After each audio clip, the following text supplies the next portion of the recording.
Olá, meus amigos. Primeiro, muito obrigada pela oportunidade. Estudar nos fortalece e nos direciona o caminho para atingir também o estado de Buda, não é mesmo? O Gosho que vamos apresentar hoje, ele transmite esperança e coragem ao ensinar como atingir o estado de iluminação diante de uma situação de grande dificuldade. Além também da maneira de basearmos a nossa vida no juramento Seigan, ajudando assim a todos também a atingir esse estado de Buda. Eu vou iniciar a nossa apresentação com uma consideração do nosso mestre Daisaku Ikeda sobre o Gosho. Agora, meu mais ardente desejo, aquilo no que estou mais me empenhando, é permitir que todos, em especial os jovens, sintam o sabor da alegria profunda e perene que se obtém ao se dedicar a vida ao grande juramento do Conseirufo, e irradiem o brilho dessa felicidade. Desejo isto principalmente aos jovens, pois é a eles que devo confiar o futuro. No escrito Portal do Dragão, estudaremos nessa oportunidade, Nichiren Daishonin emite um veemente apelo ao seu jovem discípulo, para que desperte um grande juramento pelo Conseirufo e dê continuidade à sua luta. Falando um pouco então do cenário histórico, essa carta, escrita por Nichiren Daishonin lá no Monte Minobu, em 6 de novembro de 1279, foi endereçada a Nanjo Tokimitsu, na época administrador de uma vila chamada Ueno. Nanjo Tokimitsu foi um grande discípulo de confiança de Daishonin. Na ocasião, essa carta é uma resposta a um relatório escrita por Tokimitsu, onde ele conta ataques vindo de todos os lados, inclusive por parte dos governantes. Falando um pouco de Nanjo Tokimitsu, esse discípulo de total confiança de Nichiren Daishonin, ele tinha um forte espírito de proteger o budismo e iniciou a fé aos 7 anos de idade junto com a sua família. Ele recebeu a carta de Daishonin logo após ter perdido seu pai e o seu irmão mais velho, assumindo assim a função de administrador da vila de Ueno. Por isso, até em alguns escritos se menciona Lord Ueno.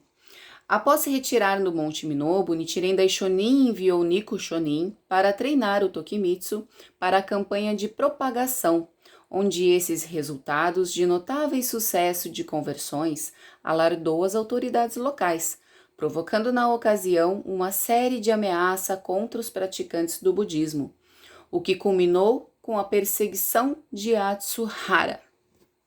Existiam 20 camponeses que enfrentavam juntamente com Nanjo Tokimitsu todas essas perseguições, mas 3 desses discípulos acabaram sendo decapitados, deixando esse momento marcado como a perseguição de Atsuhara. Observando a dedicação desses discípulos, Nichiren decide que é a hora de deixar os ensinamentos para as próximas gerações. Tokimitsu, então, demonstra sua devoção à lei e ao mestre, protegendo cada discípulo e jamais abandonando a fé. Com a sua bravura, enfrentou outras dificuldades, comprovando a sua lealdade e mostrando a eficácia dessa prática. Ele realmente foi um discípulo exemplar e recebeu durante tempos muitos escritos de Nichiren. Então agora vamos para o trecho do nosso Gosho. Meu desejo é que todos os meus discípulos façam um grande juramento. Somos muito afortunados por estarmos vivos depois das epidemias que assolaram o país no ano passado e também no ano retrasado. Mas agora que a invasão mongol parece iminente, talvez sejam poucos os que conseguirão sobreviver. Definitivamente ninguém pode escapar da morte. Quando esse momento chegar, o sofrimento será exatamente igual ao que experimentamos agora. Já que, de uma forma ou de outra, a morte sobrevirá, o Senhor deveria estar disposto a oferecer a vida ao Sutra do Lótus. Pense nesse oferecimento como uma gota de orvalho que se reintegra ao oceano ou como uma partícula de pó que retorna à Terra.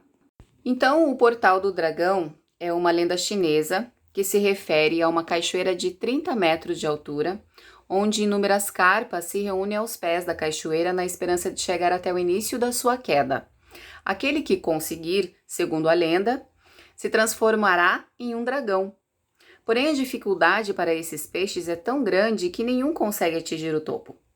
Nichiren Daishonin revela então nesse Gosho ao jovem discípulo que a única forma de superar todos os tipos de dificuldades, perseguições, para alcançar a iluminação se encontra no caminho do juramento, de concretizar o conceirufo, o grande desejo do Buda.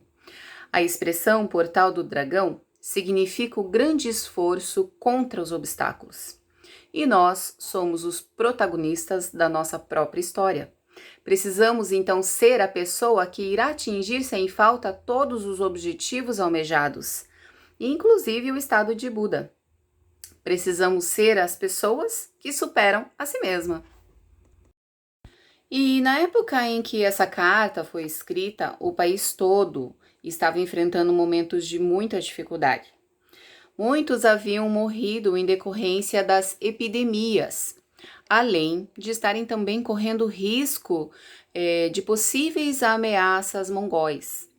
Então, diante disso, Nichiren Daishonin declarou: já que de uma forma ou outra a morte sobrevirá, o Senhor deveria estar disposto a oferecer a vida ao Sutra do Lótus. Então, quando sob a perspectiva da imensidão do universo, podemos até parecer pequenos e insignificantes, não é mesmo?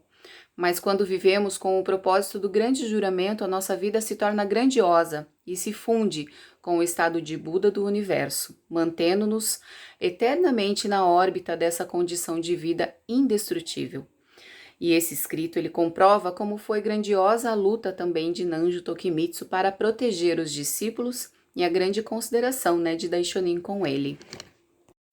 Daishonin então conclui a carta com uma passagem do Sutra do Lótus que diz: para que nós e os demais seres vivos alcancemos o caminho do Buda. E essa frase, ela descreve a importância de desejar a felicidade de todos além da nossa própria. Podemos contribuir para essa nobre causa e viver uma repleta existência de propósito e realização, propagando o budismo e incentivando outras pessoas. E o nosso mestre tem uma mensagem que resume muito bem o melhor caminho para entender esse juramento, que diz assim: no que concerne a nós, como praticantes do budismo Nichiren, o grande juramento significa dedicar a vida ao conceirufo. O mestre mostra esse nobre caminho de vida, ao passo que o discípulo segue o exemplo dele. E se nós somos discípulos do Buda, devemos dedicar com sabedoria e coragem a vida em prol dessa felicidade.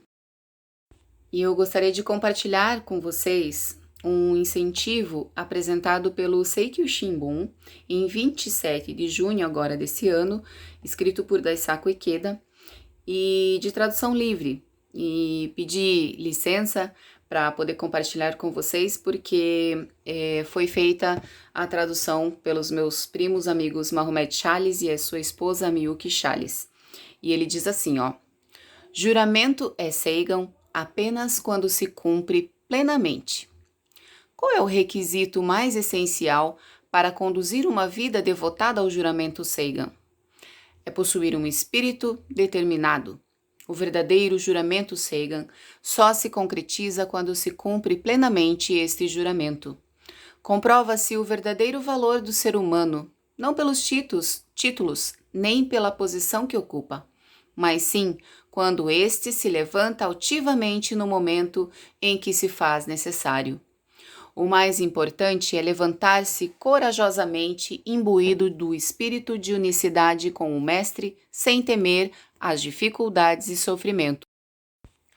Pois é comum ficar aflito e assustado quando se deve manifestar a coragem. Bravo não é aquele que nada teme. Corajoso é aquele que, mesmo temendo, continua avançando. O importante é como está o seu espírito, que não é definido nem por outra pessoa e nem pelo ambiente. Antes de lamentar e reclamar da situação, vamos dar mais um passo à frente. É determinar do fundo do coração: é desta forma que eu farei. E avançar, alegre e vigorosamente. É dar o melhor de si visando o pico mais elevado. É bradar sem arrependimentos. Assim está ótimo. Meu mais sincero desejo é que meus amados companheiros avancem alegres e corajosamente pelo conceirufo. Oro com toda a seriedade para que todos, sem exceção, conquistem uma vida plena de felicidade e sem arrependimentos. Conceirufo é a grandiosa conquista da edificação da paz e felicidade de toda a humanidade. Não seria este o mais grandioso objetivo e a forma mais honrada de viver sem arrependimentos? Avancemos pelo nobre caminho da inseparabilidade de mestre e discípulo. Escalemos a inexplorada montanha do monarca do Conceirufo. Bem, e depois de refletir com essa matéria maravilhosa, eu me despeço com o verdadeiro desejo de me levantar e atuar como uma grande discípula. Quero ter oportunidades, desejando-os diariamente com o sentimento de avançar em prol do Conceirufo. Foi dessa maneira que o meu mestre se dedicou para que eu pudesse estar aqui onde estou, pleno e feliz. Agora é minha vez de incentivar meus companheiros e alegrar o coração de todos. Isso é mestre e discípulo. Eu sou da Eisaku Ikeda da minha localidade. E você? Meu mestre não criou jovens fracos e desanimadores. Agora é minha hora de assumir a responsabilidade da Soka Gakkai. Não desejo decepcionar meu mestre com derrotas. Desejo vencer e lutar por mim, por você e por todos que eu encontrar. E contagiar com toda a esperança e com muita coragem. Muito obrigada.